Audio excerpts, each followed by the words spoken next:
Okay.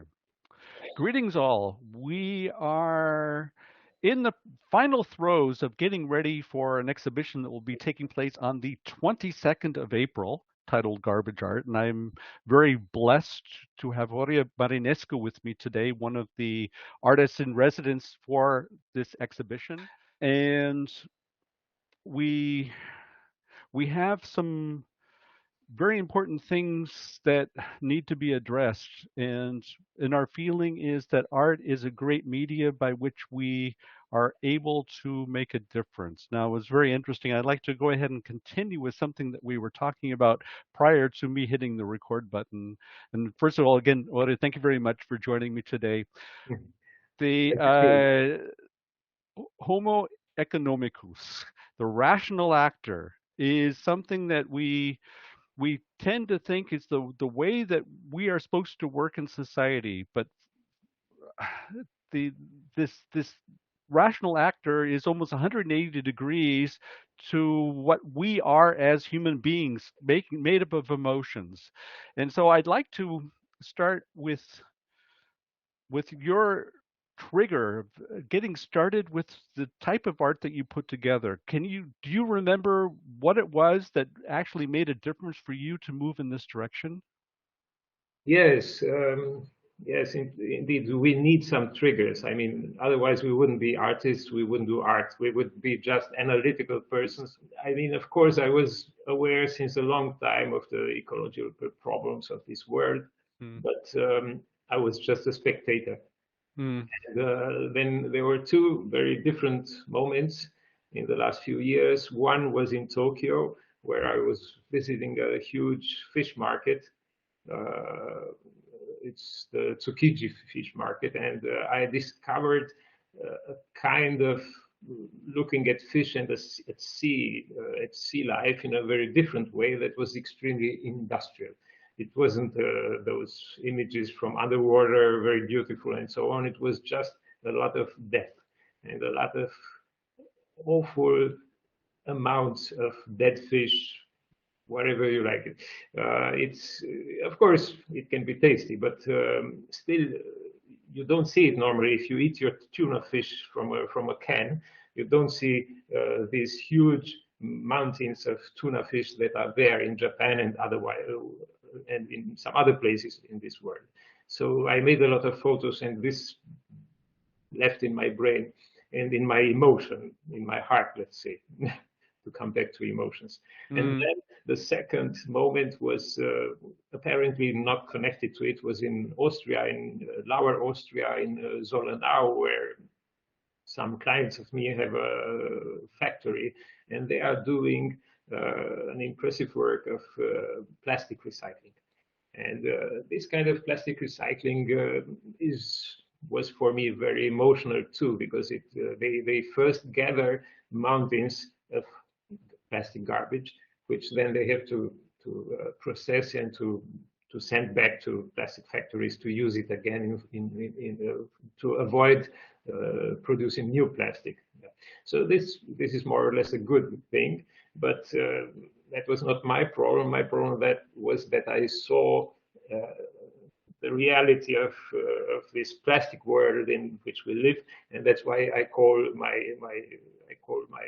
works plastic scape, because we live in a kind of landscape of plastic that we are not aware. And this it's very impressive to see huge amounts of plastic instead of seeing little commodities like I don't know, pens and computers and mobile phones that are also from plastic, but you don't see them as so huge that they would crush you if they would fall on you. So that was what I was saying, and what was seeing in Sollenau, and that was what it really impressed me in a very bodily way, let's say. that is a very important point, especially when we think about the enormity of that of what we are up against. That raises a couple different feelings from my end.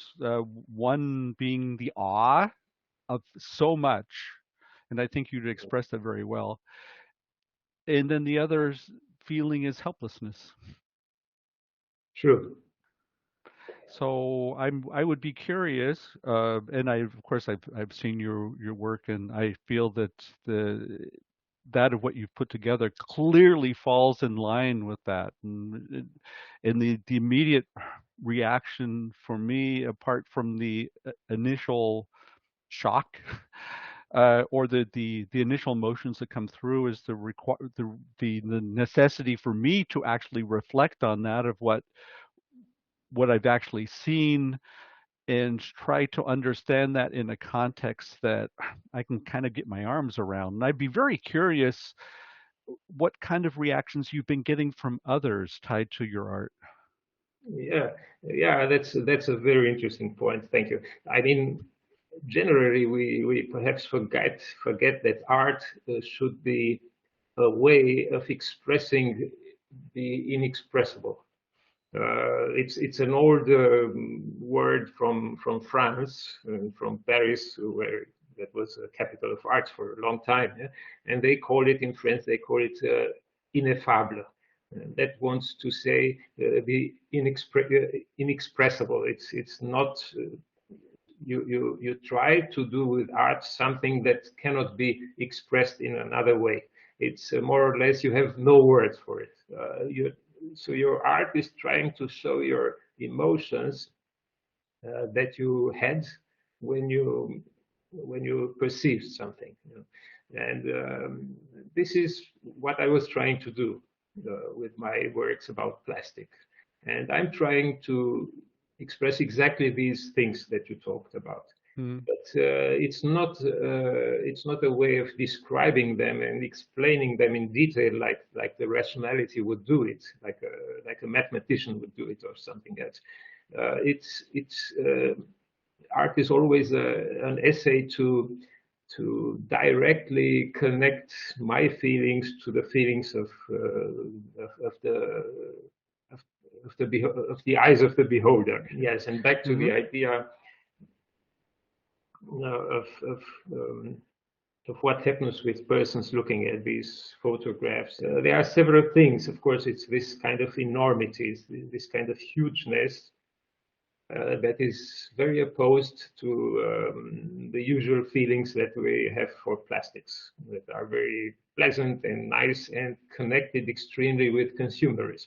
In fact, everything consumerism is offering us today is packed in plastic or even produced out of plastic. It doesn't matter if we do even sports in the nature and think we do good things like skiing, we are full of plastic. Of course, some people say, "Oh, this looks great," you know, but it's not a greatness of of pleasure, like the classical art where you look at Mona Lisa and say she's lovely or whatever.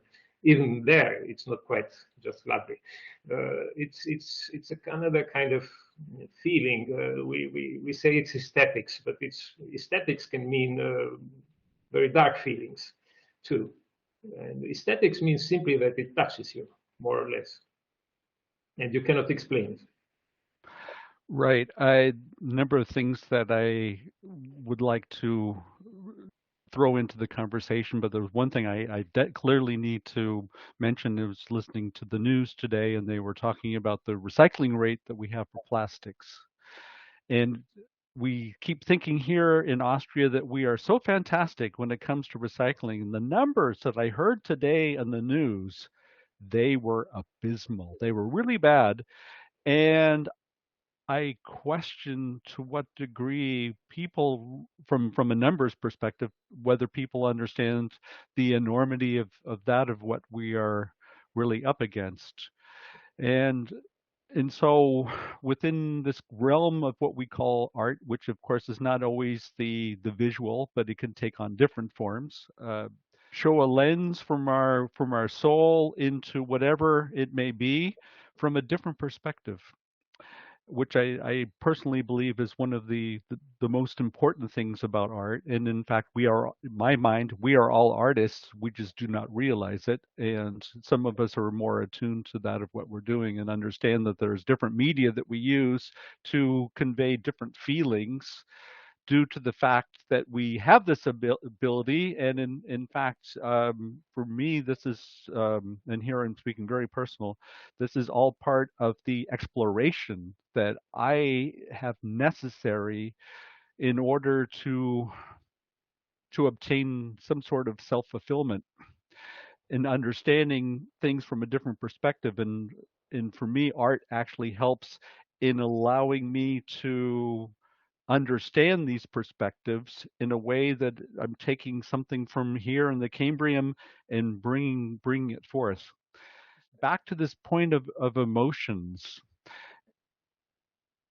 Our exhibition is called Garbage Art, which for some people might sound like a funny name, but for me personally, it has everything to do with this idea of waste. And if given the choice, I would love to banish the word waste in our lifetime, because by nature, if we do not use the word waste, then that means that we are trying to come up with a use for everything that is produced. Yeah. Following that of what I just said, how does that relate to you, to what you're doing? I think it does. Yes, of course. That's a very interesting point you're doing and very new, I would say. Uh, Indeed, I think concepts that we use are always influencing our way of thinking and of acting. The postmodern philosophers in the 1970s, like Lyotard and so on, were talking about this kind of language that is determining the way we think. And so, depending how we name things, we think different about them. So it's absolutely correct. And I mean, I would connect your idea of waste with something that I realized I didn't bring to an end, is this connection between these two moments in my life that determined me to make this art. And so I put together this kind of industrial fish use and then this industrial use of plastic, and these two big things that are in a way frightening.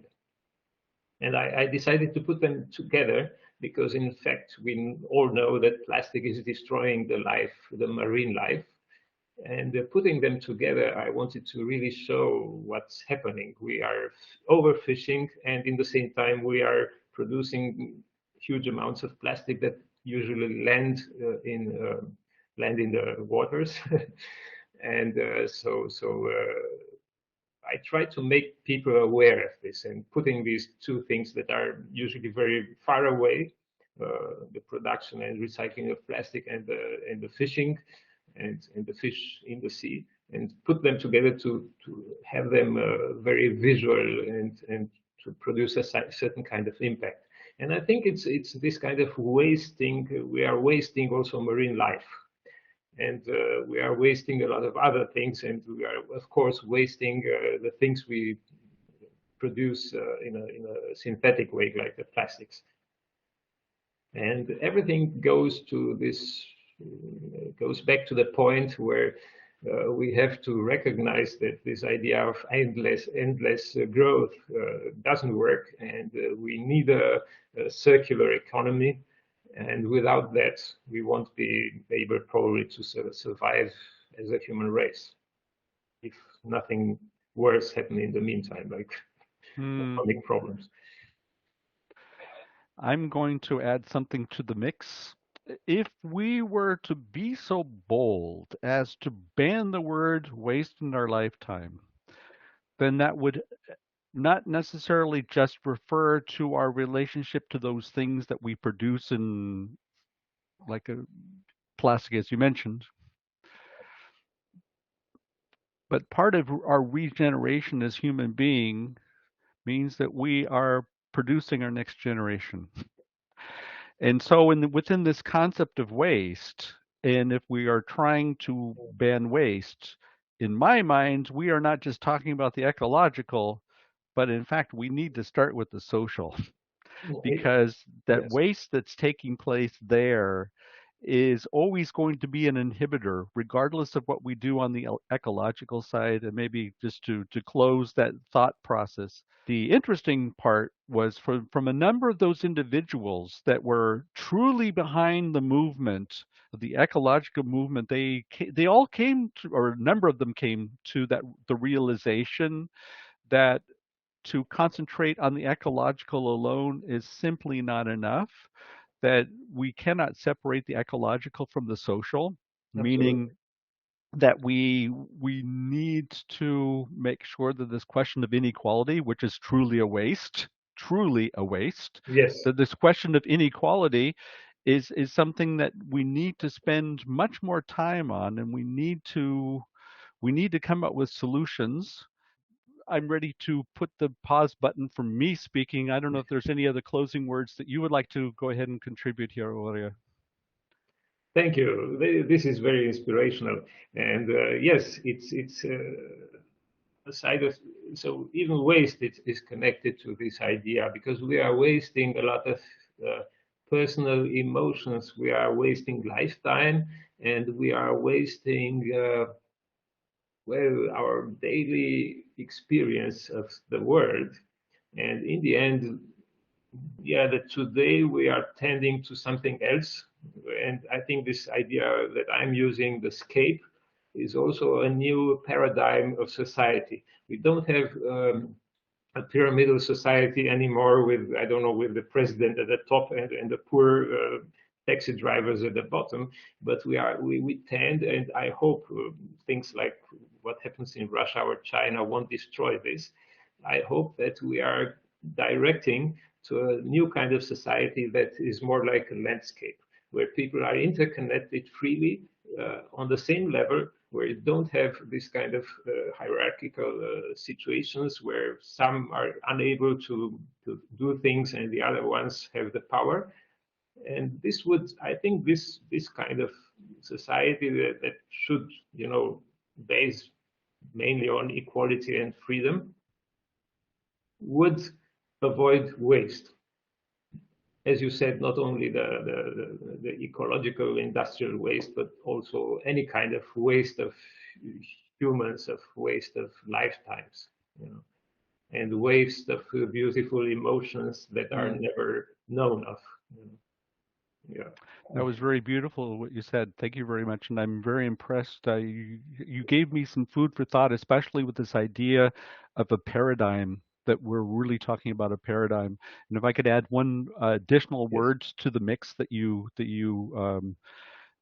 just delivered, looking at freedom and empowerment. I think there's one word, a magic word that would help the entire process. It doesn't matter where we are, and that's respect. If we were able to instill within that new paradigm the ability for, regardless of who they are, where they come from, what they do, that we have respect to each other. And I think that 99% of our problems would be solved. Oria, thank you very much for this really wonderful conversation. I feel Thank you very too. blessed, and I cannot wait to continue that conversation on the 22nd of April, where we will hope that for all of you to go ahead and join us, because only with your participation are we going to be able to make this day special. Thank you very much for your time.